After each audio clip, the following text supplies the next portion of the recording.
Jamie, kaya ka muna ng picture mo.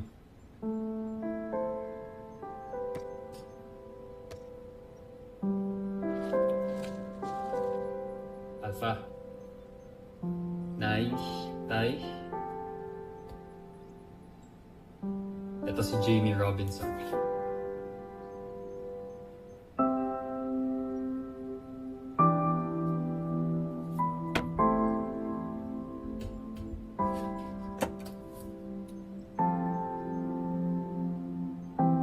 Good night, Jamie.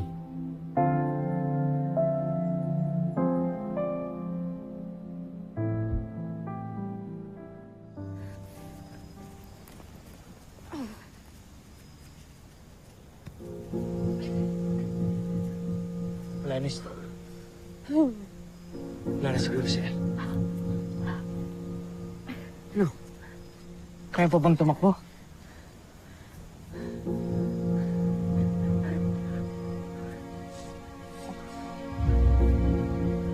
Steve, kung alam mong isa ako sa mga kalaban ninyo, bakit mo pa ako tinutulungan? Kasi mahal ka ng kapatid ko. Alam mo, pinagkatiwalaan ka ni Big Bird, pero anong ginawa mo, Judy? Sinaktan mo siya, ginamit mo siya. Steve, wala naman akong choice eh. Palagi tayong merong choice, Judy. Hindi sa katulad ko. Nakikita mo, di ba, iba ako. Wala akong sungay. Sa mundo namin, tinuturing ng mga alipin ang katulad ko. Kaya yun yung mga kawal na nakalaban natin kanina. Sila ang mga kinukonsider na normal sa Bozan. Eh ako, alipin ako na kailangang sumunod sa mga utos. Gustong-gusto ko na umalis. Gustong-gusto ko tumakas. Pero hindi ko magawa. Kasi biyag nila yung kapatid ko, Steve. Inutos na ako mag-espiya. Prinsipe Zardos. Sino si Prinsipe Zardos? Si Prinsipe Zardos, ang prinsipe ng mundo namin at ang pinuno ng Bozanian Star Empire na inutusang sumakop dito sa planeta ninyo. Steve, hindi ko sinasadyang gamitin si Bert. Pero ikaw, may mga kapatid ka. Kaya alam ko na gagawin mo yung lahat para sa kanila. Kaya ito, yung magagawa ko na lang, protektahan si Bert. Protektahan kayo. Hindi alam ni Prinsipe Zardos ang totoo tungkol sa inyo. Hindi ko sinabi sa kanya na kayo ang mga totoong piloto ng Voltes. Bakit mo may pinotektahan? Kasi mahal ko na yung kapatid mo. Mahal ko na si Bert. Gusto kong makapag-explain. Gusto kong masabi sa kanya to lahat. Pero kung hindi ko na magagawa, ikaw na lang magparating sa kanya, please. Ng lahat ng sinabi ko. Sabihin mo sa kanya na mahal ko siya.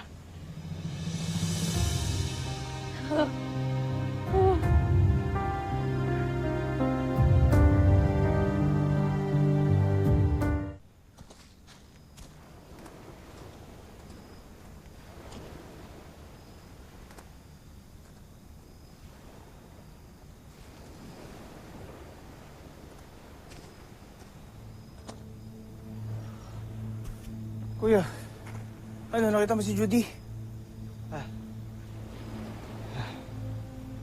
Ano ba nangyari sa'yo? Kaya bumalik ako kanina sa bahay nila. Ang daming patay doon, may mga sungay. Oo nga eh.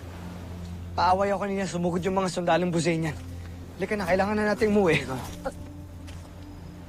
Anong wag? Pinag-usapan na natin to, di ba? Kuya, kailangan natin hanapin si Judy. Bert, wag mo na siyang hanapin. Wala na siya. Anong wala? Nakita ko hinuli siya ng mga Buzanian. I tried to help her pero wala akong nagawa. Wala na si Judy, pinatay na siya ng mga Buzanian. Nakita ko, Big Bird. Kuya, spy siya. Spy si Judy. Paano siya papatay na sarili niya? Hindi ko alam. Baka tapos na yung mission niya or pumalpak siya, nagalit yung... Hindi ko alam, Big Bird. Basta nakita ko, pinatay siya ng mga Buzanian. Pinatay nila si Judy. I'm sorry. Nagkita kayo kanina?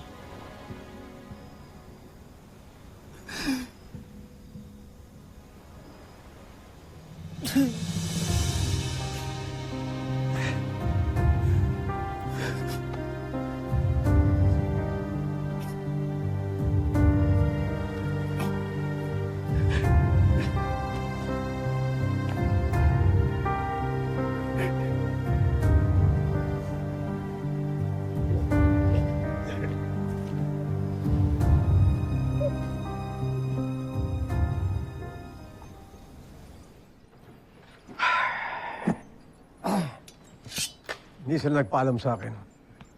Buti na lang at sinabi mo umalis sila. Kung gusto niyo po, Doc, susundan po namin sila ni Mark. No need, Jamie. Andito na kami. Steve, musta ka? Dumaan ka na ba ng medical bay? I'm good. Dr. Smith. Nakita niyo si Judy. Sana okay lang si Big Bird. No, he's not. Jamie, sir, pwede ba kami mag-usap muna ni Dr. Smith? Please, clear the room. Ana, please. Of course. Excuse me po, Doc.